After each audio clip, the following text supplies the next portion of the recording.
Queridos hermanos y hermanas, durante la tercera semana de Cuaresma, queremos reflexionar juntos sobre la compasión de Dios. A nivel de la Santísima Trinidad, no hay compasión, hay puro amor, porque Dios es amor. La Santísima Trinidad no necesita compasión, porque no hay pecado en la Santísima Trinidad. Hay puro amor entre el Padre Creador, el Hijo Salvador, mediante el Espíritu Santo, Consolador y Santificador. Por eso, queridos hermanos y hermanas, ¿quién necesita compasión? ¿Quién necesita la compasión de Dios? Nosotros. ¿Por qué? Porque nosotros somos pecadores. Por eso necesitamos la compasión de Dios. ¿Y qué significa compasión? Lo sabemos muy bien que Cristo en Lucas capítulo 6, versículo 36 nos enseña de ser misericordiosos como nuestro Padre Celestial es misericordioso. En las bienaventuranzas también, en Mateo capítulo 5, el Señor nos recuerda de ser misericordiosos. Pero ¿qué significa misericordia? ¿Y por qué la misericordia es el mensaje más fuerte que Cristo nos da todos los días? ¿Por qué misericordia y compasión significan que Dios quiere darnos reconciliación con Él, con nosotros mismos y con los demás? Y no solamente reconciliación. ¿Y cómo ocurre la reconciliación? Mediante el perdón de todos nuestros pecados. Por eso, queridos hermanos y hermanas, compasión significa tener pasión por Dios. Y Dios tiene pasión por nosotros, que quiere darnos su misericordia. Por eso misericordia en español viene del latín miseria y cordes. Nosotros tenemos una gran miseria porque somos pecadores y necesitamos la intervención de Dios para recibir la reconciliación, el perdón de nuestros pecados. Y cordes significa corazón. Dios nos manda su amor, su corazón, su compasión, su misericordia. Nos manda a su palabra eterna, el Hijo de Dios, Jesucristo, que Él nos muestra, nos demuestra cómo es nuestro Padre Celestial, lleno de amor, compasión y misericordia. Por eso, queridos hermanos y hermanas, en el Antiguo Testamento, y eso es hermosísimo, quiero que pongan mucha atención. En el Antiguo Testamento, compasión, misericordia, viene de la palabra, dos palabras, para explicar la misericordia y la compasión de Dios, dos palabras. La primera es rachamim, que viene de la palabra rechem, que significa el vientre materno. Como una mamá que tiene a su bebé, a su niño, a su niña en su vientre durante 9 meses, así es nuestra relación con Dios. Así es como el Señor quiere relacionarse con nosotros. Y esta relación nos da mucha satisfacción. ¿Por qué? Porque sabemos que en esta relación con Dios nos da mucha seguridad. No tenemos temor, no tenemos miedo, tenemos seguridad que Dios está con nosotros. Y Jesús en Juan capítulo 15 dijo, sin mí no pueden hacer nada. Entonces, así es Dios, quiere que nosotros estemos siempre conectados con Él. Esa segunda carta, San Pedro. Segunda carta de San Pedro, capítulo 1, versículo 4 dice, todos nosotros estamos llamados a participar, a compartir en la divina naturaleza de Dios. Por eso en el Antiguo Testamento, rachamim, rechem, el vientre materno, esa es la relación entre Dios y su creación, su criatura que somos nosotros. La segunda palabra que es también muy importante, es Gesed. ¿Qué significa Gesed? Una alianza, un amor eterno, un amor fiel. Entonces, el Señor nos ama con un amor fiel. ¿Qué significa un amor fiel? Que está siempre presente, que está siempre con nosotros para darnos su corazón, su presencia, su perdón. Por eso, queridos hermanos y hermanas, no tenemos que tener miedo a nuestros pecados. ¿Por qué? Si eres pecador, como yo soy pecador, como todos somos pecadores, tenemos que alegrarnos porque el Señor vino por nosotros. Vino por nosotros. Nuestro Padre, nuestro Creador, nos envió a Dios Hijo, su palabra, nuestro Salvador, para sacarnos de nuestra miseria, dándonos su misericordia, dándonos su corazón, su Hijo. Y nos dio el Espíritu Santo para quedarse con nosotros. Por eso, queridos hermanos y hermanas, en Lucas capítulo 5, versículo 32, dice el Señor: yo no he venido para los santos, para los correctos, sino he venido para los pecadores. Entonces, el Señor vino por nosotros, por nosotros. Y eso es el sentido de la encarnación de Jesús. Ese es el sentido de su crucifixión. Ese es el sentido que Él tomó todas nuestras aflicciones y pecados sobre sí y se dejó crucificar en la cruz para sufrir con nosotros, para darnos la reconciliación. Cada vez que vayamos a la confesión y recibimos la absolución de nuestros pecados, Dios está ahí para abrazarnos, para darnos un abrazo muy fuerte, muy especial, para reconciliarnos con Él, con nosotros mismos y con los demás. Y ese es el Señor. Y ese es el Señor. En el tercer domingo de la Cuaresma, la Iglesia nos ofrece unas lecturas muy importantes. Quiero reflexionar rápidamente con ustedes sobre Éxodo capítulo 34, donde Moisés escuchó la descripción de la esencia de Dios, que Dios es lento a la ira y lleno de amor y misericordia. Quiero que lean todo el capítulo, Éxodo capítulo 34, para entender la esencia de Dios, que Él quiere darnos su compasión, quiere darnos su misericordia. ¿Y qué significa eso? Significa que quiere perdonarnos nuestros pecados. Por eso no tengan miedo si tienen pecados. Tienen que estar alegres porque el Señor vino por los pecadores, no por los justos, sino por los pecadores. En su carta a los Romanos, capítulo 5, versículo 20, San Pablo dice una cosa importantísima, importantísima. Dice: donde abundó el pecado o abunda el pecado, sobreabunda la misericordia de Dios.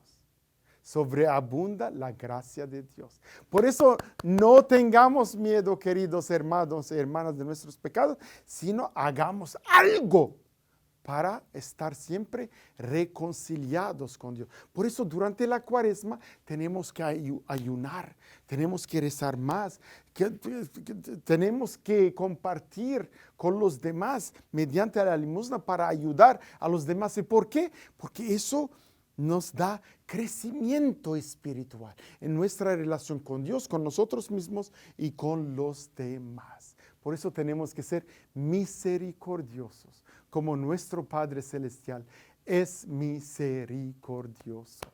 Queridos hermanos y hermanas, en el Evangelio del tercer domingo de Cuaresma, la Iglesia nos ofrece Juan capítulo 4. ¿Por qué el capítulo 4? Es muy interesante este capítulo y quiero que lo lean con atención. ¿Por qué? Porque ahí hay un encuentro muy importante entre la mujer samaritana, la samaritana y Jesús. La samaritana va a traer un poco de agua y el Señor estaba allí para regalarle otro tipo de agua. ¿Cuál es esta agua? La agua verdadera. el agua que da vida, que da reconciliación, que da alegría, que da paz, que da esperanza. Jesús estaba esperando ahí a la samaritana. ¿Por qué? Para aceptarla como era, porque era pecadora. Pero nunca la condenó, nunca la juzgó, sino escuchó su historia y escuchó sus deseos y después le dio el agua de la vida, la reconciliación. Por eso, después de este diálogo, encuentro con el Señor, ella va a ser evangelizadora a su pueblo para decirle: he encontrado el Mesías, he encontrado quien me conoce, me acepta, quien no me condena, sino me ama y me perdona. Queridos hermanos y hermanas, el Señor ahí en el pozo donde fue la samaritana para sacar agua, representa al Salvador que viene como el esposo de la esposa, que es la iglesia. Interesante eso. Y para entender eso tenemos que ir al Antiguo Testamento, a Isaías capítulo 62. Y quiero que lean todo el capítulo 62 para entender bien, porque Cristo viene como el esposo de la esposa, que es la iglesia. La samaritana no era judía, representaba a todo el mundo. Entonces Dios viene para casarse con todo el mundo, para salvar todo el mundo. No es un matrimonio natural, sino es el matrimonio espiritual entre Dios y su pueblo. Entonces, en Isaías capítulo 62 dice: tu creador, tu hacedor, quiere casarse contigo. ¡Qué hermoso!, ¿verdad? El matrimonio con Dios no es el matrimonio natural, sino es un matrimonio espiritual. Dios quiere estar en comunión con nosotros. Por eso, queridos hermanos y hermanas, en Juan capítulo 2, el Señor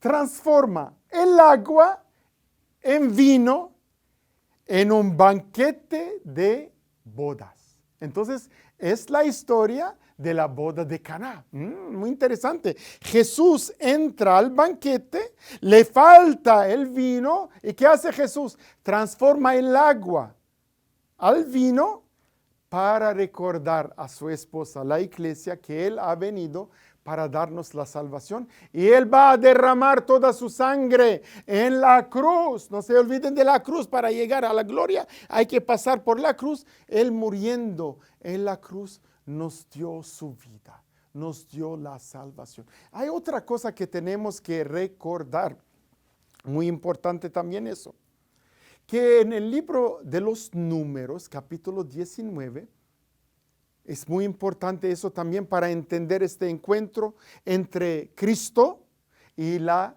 samaritana, la mujer samaritana. Entonces, en el libro de los Números, capítulo 19, antes de la boda de una mujer, había un baño para bañarse, para prepararse a la boda. Entonces la mujer tenía que bañarse. ¿Qué significa eso?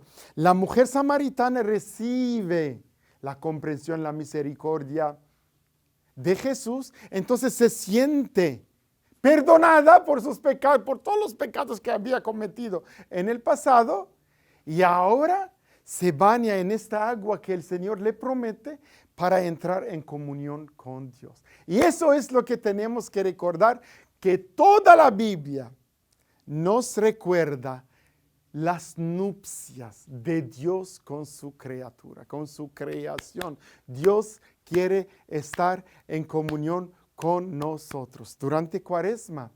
Y no solamente durante la Cuaresma, todo el año.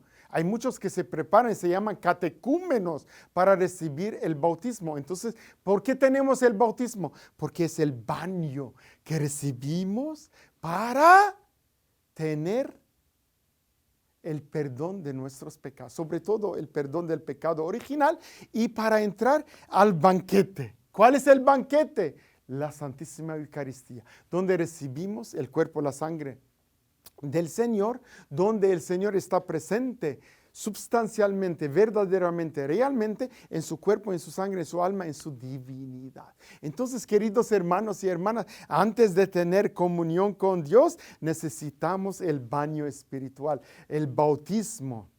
Por eso los catecúmenos van a recibir el bautismo a limpiarse, a purificarse de sus pecados para entrar y formar parte de la iglesia, que es el cuerpo glorioso de Cristo. Cristo es el esposo de la iglesia, que es la esposa. Por eso Cristo es el esposo que quiere casarse con toda la humanidad para salvar toda la humanidad. No tengan miedo de sus pecados. Reconcíliense con Dios, con sí mismo y con los demás, y van a ver la hermosura, la alegría que van a tener, porque Dios va a estar siempre con ustedes para guiarlos, para iluminarlos, para darles fortaleza y para restaurar su vida. Entonces no hay lugar a la depresión, a la tristeza en el cristianismo. ¿Por qué? Porque Dios, que es pura alegría y vida, viene a darnos su vida. Por eso, queridos hermanos y hermanas, en el capítulo 19 de San Juan, necesitamos recordar este capítulo también. Jesús está en la cruz. Y con la lanza, ellos traspasaron el corazón de Jesús. De este corazón salió dos cosas muy importantes: agua y sangre. El agua, el bautismo; la sangre, el banquete, la Santísima Eucaristía. Cristo nos da la redención de nuestros pecados, nos da su vida muriendo por nosotros, para resucitar por nosotros y para darnos la vida eterna. Otra lectura para la tercera semana de Cuaresma, que quiero que ustedes lean con atención. Les voy a dar una lectura muy importante y muy profunda espiritual. Les va a ayudar en su camino de conversión, cómo se convirtió la samaritana. Fue una evangelizadora de Cristo para su pueblo. Nosotros también, cuando nos dejamos transformar y convertirnos, nosotros estamos llamados a ser también embajadores de Cristo. Y entonces es Lucas capítulo 15. Tenemos 3 parábolas ahí, pero quiero que se enfoquen en la tercera parábola, que es el hijo pródigo, el hijo que quiso su herencia. Es para decirle a su papá: yo quiero tu dinero, quiero que ya te mueras porque no necesito estar contigo y quiero ya vivir mi vida. Y entonces, cuando él gastó todo su dinero sobre cosas muy feas, entonces él se mete a pensar, se pone a pensarlo bien. En mi casa tenía todo, mi padre me daba todo, mi padre era tan misericordioso conmigo, me daba todo, me consideraba como su hijo. Ahorita estoy solo, nadie me quiere, nadie me acepta, todos me juzgan. Y allí empieza su camino de conversión y regresa a la casa de su papá. ¿Y el papá qué hace? ¿Lo juzga? No. ¿Lo condena? No. Lo acepta, sí.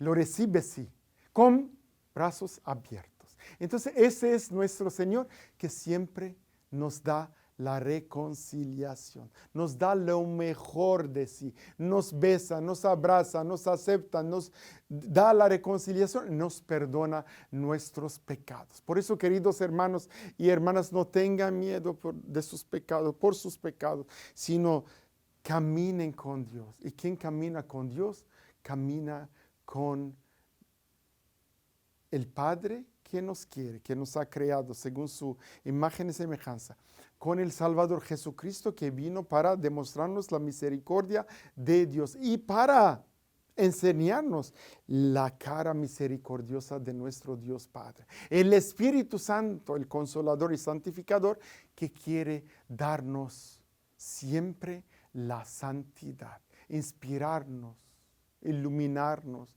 caminar con nosotros para recordarnos que Dios está siempre con nosotros. Por eso, queridos hermanos y hermanas, la misericordia de Dios es perdón, la compasión de Dios es reconciliación, porque Dios es amor, que nos dio su misericordia para que entendamos que Dios vino por nosotros. Se encarnó por nosotros y se dejó crucificar en la cruz, de donde brotó el agua, los sacramentos de la iglesia y la sangre, para reconciliarnos y para darnos una nueva vida, la vida con Dios.